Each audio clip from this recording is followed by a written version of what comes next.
Joe Rogan Candace Owens drop bombshell on Erika Kirk. Internet can't handle it. The moment the studio lights flicked on, something felt wrong. Not tense. Not dramatic. Wrong. The kind of wrong you feel in your chest before a storm hits. A top podcaster sat frozen, jaw clenched, fingers tapping a folder that looked way too thick to be harmless.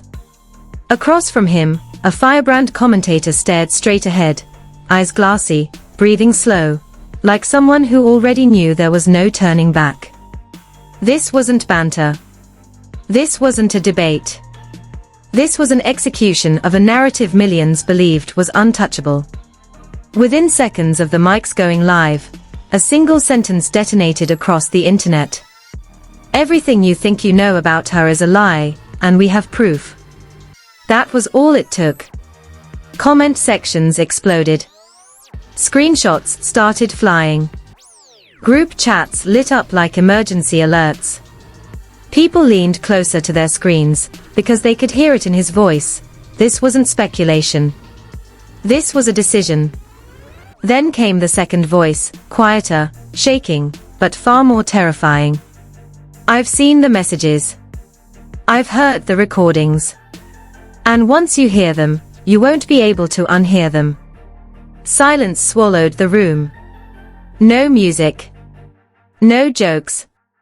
Just the sound of millions realizing they were about to watch a public image collapse in real time. A folder slid across the desk.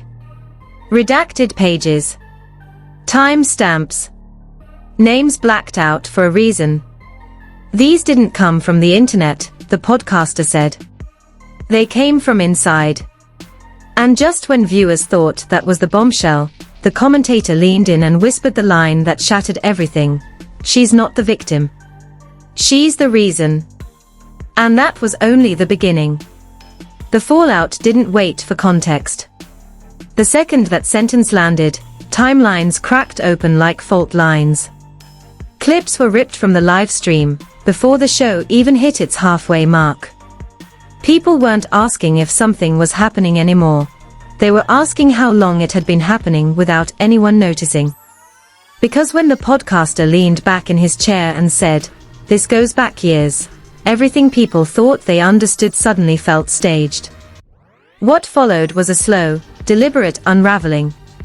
Not yelling. Not theatrics. Just facts laid out like landmines. He explained that for months, quietly, deliberately, messages had been circulating among a very small circle. Not screenshots from Twitter.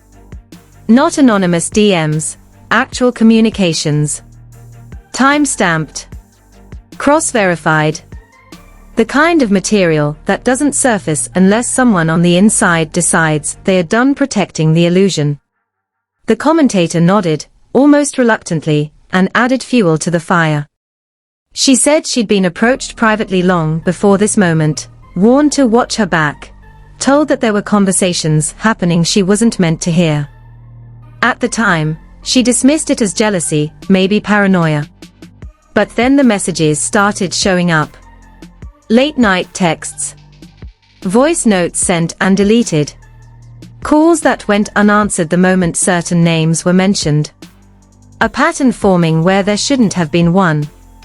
And here's where the room shifted. The podcaster revealed that what first caught his attention wasn't a scandal, it was silence. Strategic silence.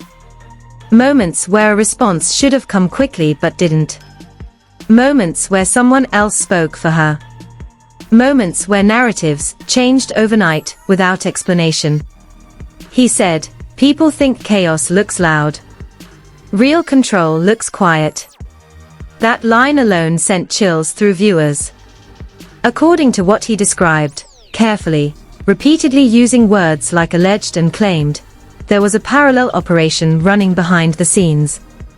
Not public. Not documented. Conversations happening off-platform, off-record, and off-radar. The kind of thing you only see if you're looking for it, or if someone hands you the map. Then came the first leak. An audio clip. Short. Grainy. clearly not meant for the public. A female voice, calm to the point of being unsettling, saying something that instantly became a viral caption, "Let them underestimate me. It makes things easier." The commentator didn't raise her voice. She didn't need to. She just said, "That's not how victims talk." And suddenly, everyone listening reevaluated everything they'd been told. The podcaster emphasized again, this wasn't about demonizing someone. This was about context. About asking why certain narratives were pushed so hard, and who benefited when they stuck. He mentioned insiders who had quietly exited projects without explanation. People who stopped returning calls. People who, when pressed, said only one thing: "I don't want problems." And that's when the betrayal angle surfaced.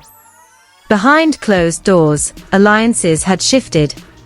People once presented as unified were, allegedly, operating on entirely different agendas. The commentator said she personally witnessed conversations where one story was told publicly, and a completely different plan was discussed privately. Not illegal. Not a criminal. But manipulative. Calculated. Designed to position one person as indispensable while others took the fall. Social media couldn't keep up. Hashtags multiplied by the minute. Some defending. Some attacking. Some are just confused. Fan accounts went private. Others went nuclear, posting old clips, slowed down interviews, freeze frames that suddenly made sense. Every facial expression was reinterpreted. Every pause became suspicious. Every past disagreement was reframed as foreshadowing. The podcaster dropped another detail that made the room go still. He said someone very close, someone assumed to be loyal, had been feeding information selectively. Not lies. Truths, but trimmed. Context removed. Timing manipulated. "That's how you steer without touching the wheel," he said. The commentator's reaction said more than words ever could. She didn't argue. She just looked down. Then came the emotional break. She admitted that the reason she'd gone quiet weeks earlier wasn't burnout. It was shock. She'd discovered messages that forced her to question whether the public drama everyone was obsessed with was even real, or whether it was a distraction. "I realized I wasn't watching a meltdown," she said softly. "I was watching a setup." The chat exploded. People started typing in all caps. Others went silent. The podcaster reminded viewers again, allegations, not convictions. Claims, not conclusions. But he also made one thing very clear. Too many independent sources were saying the same thing for it to be a coincidence. Too many burned bridges. Too many identical warnings from people who didn't know each other. And just when it felt like the segment had peaked, he closed the folder halfway and said, "We haven't even gotten to the part that explains why this all happened now." The commentator inhaled sharply. Viewers noticed. He explained that timing was everything. That something had recently changed behind the scenes, something that threatened the balance of power that had been carefully maintained. Then he said the line that ended the segment on a knife's edge. When someone realizes they're about to lose control of the narrative, they don't retreat. They accelerate. The stream cut to a brief pause. Not an ad. Not a transition. Just silence. And across the internet, one question drowned out all the others. What happened next that forced all of this into the open? What happened next didn't explode, it crept. And that's what made it terrifying. Because while the internet was screaming, arguing, picking sides, and dissecting every frame of that first segment, something much quieter was unfolding behind the scenes. Phones started ringing. Not publicly. Not on record. Private calls. Encrypted messages. People who hadn't spoken in years suddenly checking in. And according to multiple insiders, the same phrase kept coming up over and over again: this wasn't supposed to come out yet. The podcaster returned from the pause with a different energy. Less curiosity. More resolve. He said the acceleration he'd hinted at had already begun, and the proof was in what happened during the break. He revealed that while the stream was still live, 3 separate sources reached out independently, all saying the same thing in slightly different words. One said, "You're circling the truth, but you're not seeing the whole board." Another warned, "Be careful. You're poking at something bigger than one person." The third sent a single sentence that chilled the room: "She didn't start this. She inherited it." That's when the narrative cracked wide open. The commentator leaned forward, visibly shaken, and admitted this was the first time she was hearing that framing out loud. Because up until now, everything felt personal, emotional, messy. But inheritance implies structure. It implies a system. And systems don't implode by accident. The podcaster explained that according to what he'd been shown, the behavior everyone was reacting to wasn't improvised, it was learned, modeled, passed down through proximity to power. He pulled up a timeline. Not names, dates. Moments when certain opportunities appeared. Moments when others vanished. Patterns where one person's rise coincided suspiciously with another's silence. If you overlay the events, he said, you stop seeing chaos. You start seeing choreography. That word alone sent shockwaves through the comment sections watching live. Then came another leak. This time, it wasn't audio. It was text. A redacted message chain between 2 unidentified parties, dated years earlier, long before the current controversy. One line stood out, already spreading across social media by the time he finished reading it: "Your strength is that they'll never believe you planned it." The commentator closed her eyes. She said she'd seen similar language before, but dismissed it as motivational talk. Now, she wasn't so sure. What made this section even more explosive was the realization that multiple public meltdowns, events people had mocked, memed, or dismissed as emotional instability, might have been triggered intentionally. Not caused directly, but nudged. Pressured. The podcaster was careful here, stressing there was no proof of direct orchestration, but he pointed out something hard to ignore. In each case, someone benefited. Attention shifted. Sympathy consolidated. Criticism redirected. Social media chaos hit a new level. Old clips resurfaced with captions like, "This aged different," and "We missed this." Fans who had defended one side now felt manipulated. Others doubled down, insisting this was all coincidence, all conspiracy.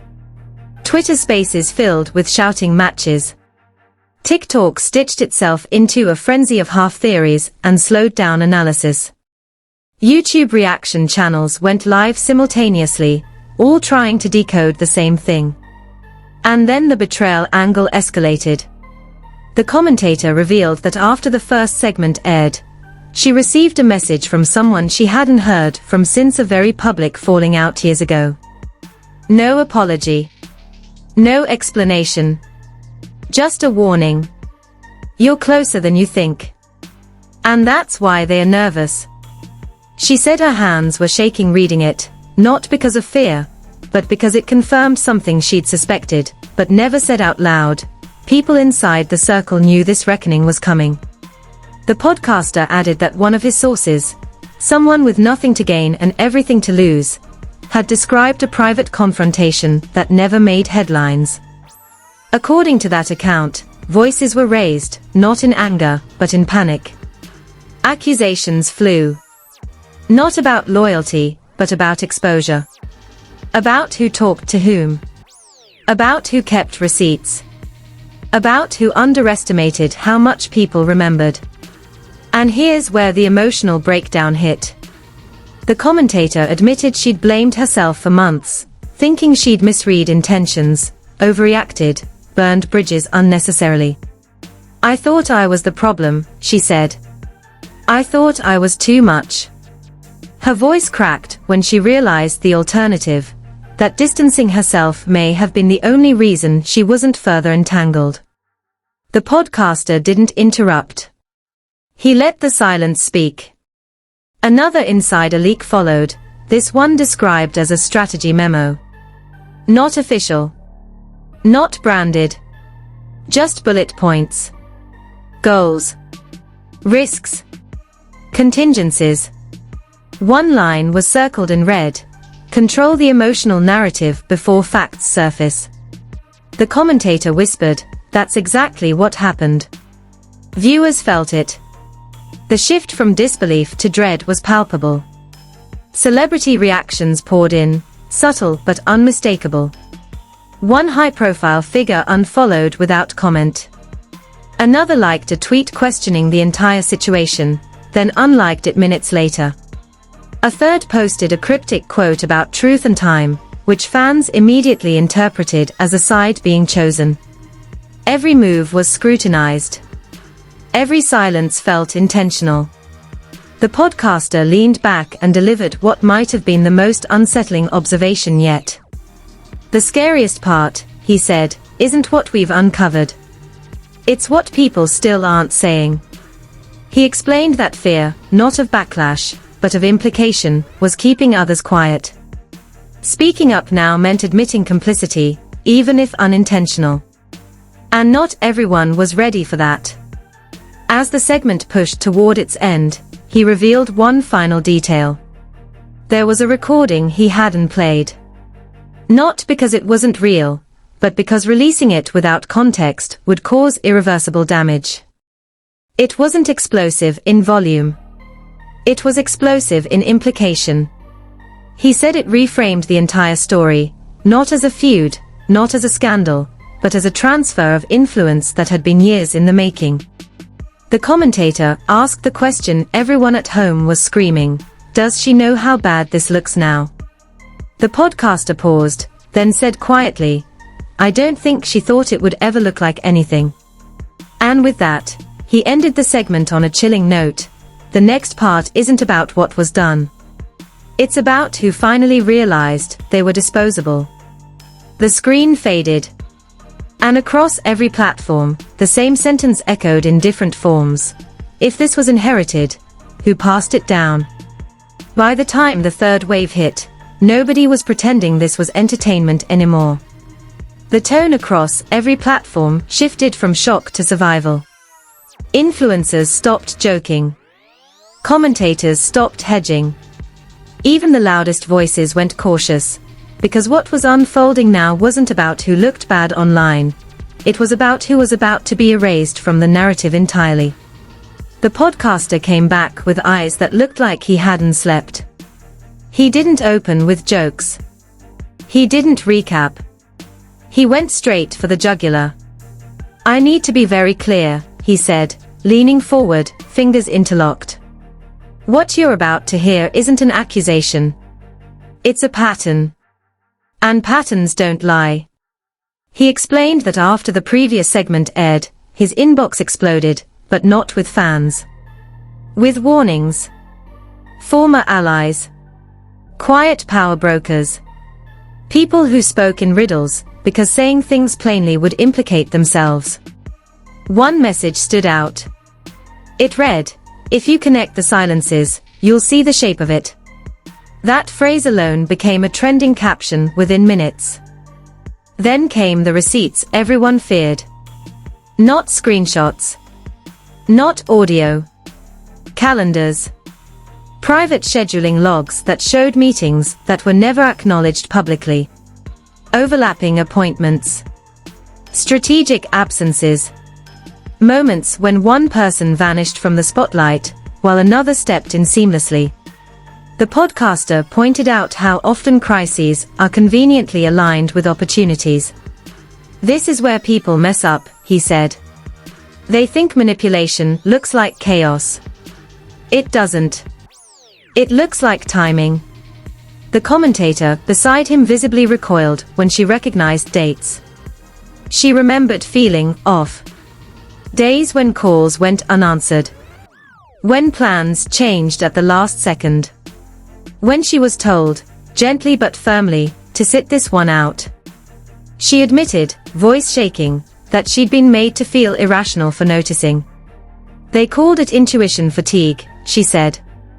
Like I was imagining patterns, because I wanted drama. That's when the betrayal detonated. A former confidant, someone who had publicly defended the central figure for years, sent in a statement through a third party. No names. Just the truth. We were told silence was loyalty. We were told questions were betrayal. And we believed it, because we thought we were protecting something bigger than ourselves. The podcaster let the words hang. That's not loyalty, he said. That's conditioning. Social media erupted again, but this time the chaos felt different. Fans weren't just arguing, they were grieving. Entire threads were filled with people admitting they'd attacked others online, defended positions they didn't fully understand, mocked breakdowns that now looked orchestrated. Viral clips of past emotional moments resurfaced with new captions. This wasn't weakness. This was pressure. Then came the confrontation no one saw coming. According to an insider, a private call had taken place less than 48 hours earlier. Raised voices. Tears. Not rage, panic. One side demanded to know who talked. The other insisted nothing was leaked, only noticed. The insider claimed the phrase, "You were never supposed to be the face," was said aloud. When the podcaster repeated that line, the commentator went silent. Her hands covered her mouth. Because that line explained everything. The meltdowns. The control. The obsession with optics. The constant recalibration of who stood where, who spoke when, who stayed quiet. This wasn't about defending truth, it was about maintaining hierarchy. And hierarchies don't survive exposure. Another leak hit mid-episode. A burner account dropped a message allegedly from a group chat. We underestimated how much they'd connect the dots. Contain this or it spreads. Screenshots flew across Twitter within seconds. TikTok creators stitched reactions in real time, some crying, some furious, some stunned into silence.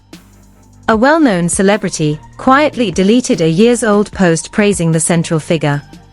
Fans noticed. They always do.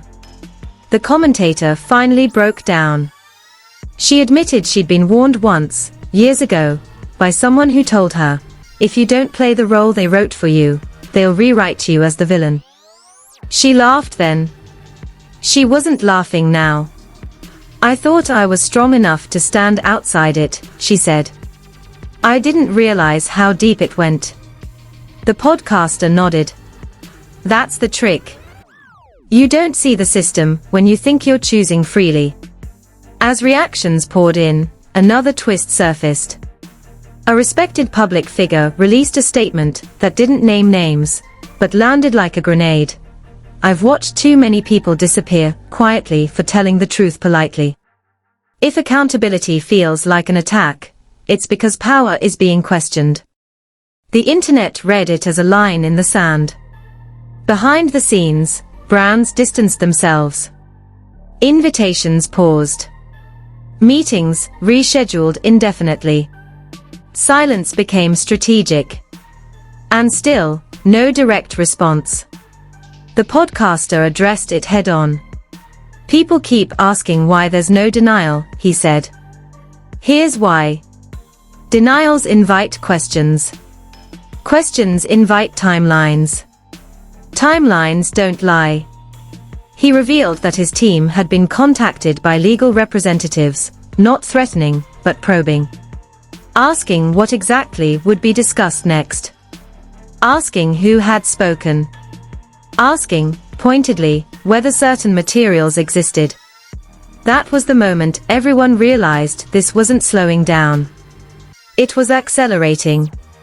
The commentator looked straight into the camera and said the line that broke the internet for the third time. If you're still defending this without asking why so many people are suddenly afraid to talk, you're not protecting the truth. You're protecting comfort. Then the podcaster dropped the final grenade. He confirmed there was one more piece. Not a leak. Not a receipt. A decision. Someone central to the story had been given a choice: step forward and clarify, or let others do it for them. According to his source, that person chose silence. Not because they had nothing to say, but because saying it would expose who really benefited. The episode closed with the most chilling realization yet. This wasn't about one reveal, one podcast, one controversy.